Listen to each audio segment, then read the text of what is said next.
ಸರ್ಕಾರದ ಉದ್ದೇಶ ಏನು? ಹಲವಾರು ವರ್ಷಗಳಿಂದ ಗ್ರಾಮೀಣ ಪ್ರದೇಶಗಳಲ್ಲಿ ಒಂದು ಸಾಮಾನ್ಯ ಸಮಸ್ಯೆ ಏನೆಂದರೆ ಪಹಣಿ ಮೃತಪಟ್ಟವರ ಹೆಸರಿನಲ್ಲೇ ಉಳಿಯುವುದು. ಮುಂದಿನ ತಲೆಮಾರುಗಳು ಉಳುಮೆ ಮಾಡುತ್ತಿದ್ದರೂ ದಾಖಲೆ ಬದಲಾವಣೆ ಮಾಡದೇ ಇರುವುದು. ಇದರಿಂದ ಬ್ಯಾಂಕ್ ಸಾಲ ಪಡೆಯಲು ತೊಂದರೆ, ಬೆಳೆ ಪರಿಹಾರ ಪಡೆಯಲು ಸಮಸ್ಯೆ, ಸರ್ಕಾರಿ ಯೋಜನೆಗಳ ಲಾಭ ಪಡೆಯಲು ಅಡಚಣೆ, ಕುಟುಂಬದೊಳಗಿನ ಹಂಚಿಕೆ ವಿವಾದಗಳು. ಈ ಸಮಸ್ಯೆಗಳನ್ನು ತಡೆಯಲು ಸರ್ಕಾರ ಕಟ್ಟುನಿಟ್ಟಿನ ದಾಖಲೆ ವ್ಯವಸ್ಥೆ ತಂದಿದೆ.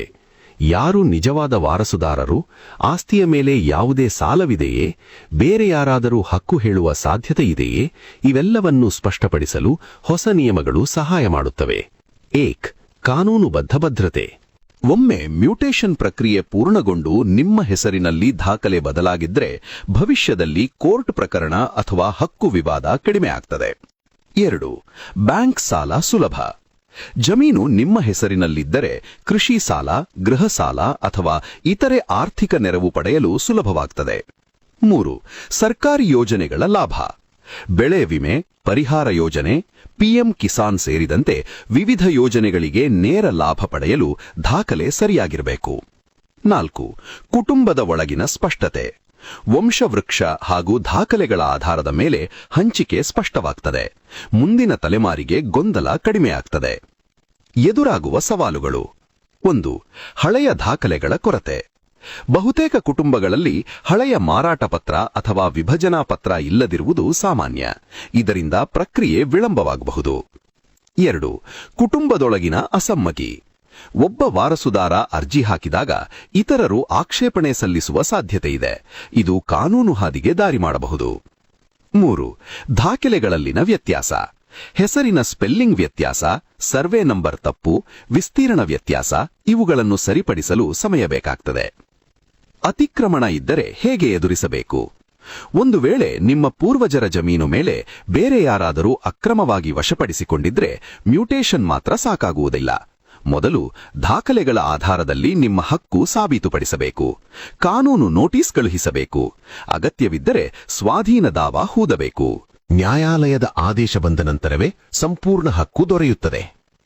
ಈಗಲೇ ಮಾಡಬೇಕಾದ ಮುಖ್ಯ ಕ್ರಮಗಳು. 1. ನಿಮ್ಮ ಜಮೀನಿನ ಪಹಣಿ ಪರಿಶೀಲಿಸಿ. 2.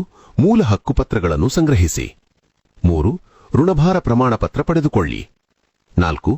ಮರಣ ಪ್ರಮಾಣಪತ್ರ ಹಾಗೂ ವಂಶವೃಕ್ಷ ಸಿದ್ಧಪಡಿಸಿ. 5. ಕುಟುಂಬದ ಒಪ್ಪಿಗೆ ಪಡೆದು ಮ್ಯೂಟೇಷನ್ ಪ್ರಕ್ರಿಯೆ ಆರಂಭಿಸಿ. ಗಮನದಲ್ಲಿರಲಿ, ಪಿತ್ರಾರ್ಜಿತ ಆಸ್ತಿ ಎಂದರೆ ಕೇವಲ ಆಸ್ತಿ ಮಾತ್ರವಲ್ಲ, ಅದು ನಿಮ್ಮ ಕುಟುಂಬದ ಭವಿಷ್ಯ. ದಾಖಲೆ ಸರಿಯಾಗಿಲ್ಲದಿದ್ದರೆ ಭವಿಷ್ಯದಲ್ಲಿ ನಿಮ್ಮ ಮಕ್ಕಳಿಗೂ ಸಮಸ್ಯೆ ಎದುರಾಗಬಹುದು. ಆದ್ದರಿಂದ ನಂತರ ನೋಡೋಣ ಎನ್ನುವ ಮನೋಭಾವ ಬಿಟ್ಟು ಈಗಲೇ ಕ್ರಮ ಕೈಗೊಳ್ಳುವುದು ಉತ್ತಮ. ಸಂಪೂರ್ಣ ಸಾರಾಂಶ.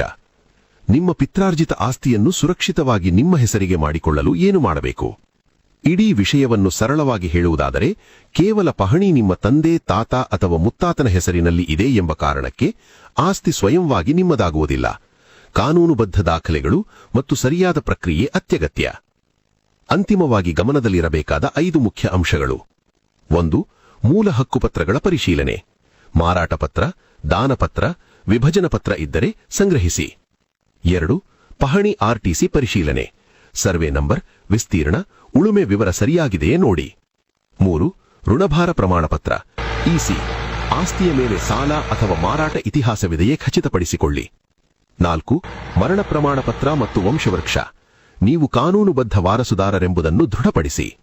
5. ಮ್ಯೂಟೇಷನ್ ಪ್ರಕ್ರಿಯೆ ಪೂರ್ಣಗೊಳಿಸಿ.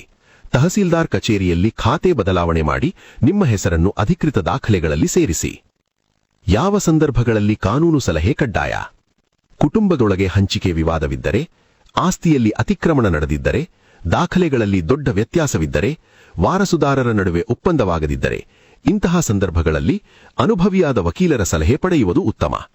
ಕೋರ್ಟ್ ತೀರ್ಪು ಬಂದ ನಂತರ ಮಾತ್ರ ಮ್ಯೂಟೇಷನ್ ಸಂಪೂರ್ಣವಾಗಿ ಕಾನೂನುಬದ್ಧವಾಗುತ್ತದೆ. ರೈತರಿಗೆ ವಿಶೇಷ ಸಲಹೆ.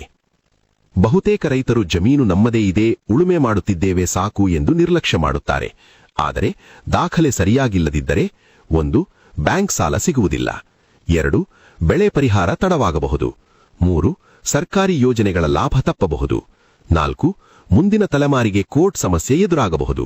ಆದ್ದರಿಂದ ಇಂದೇ ಪಹಣಿ ಪರಿಶೀಲಿಸಿ, ದಾಖಲೆಗಳನ್ನು ಸರಿಪಡಿಸಿ, ನಿಮ್ಮ ಆಸ್ತಿಯನ್ನು ಕಾನೂನುಬದ್ಧವಾಗಿ ನಿಮ್ಮ ಹೆಸರಿಗೆ ಮಾಡಿಕೊಳ್ಳಿ.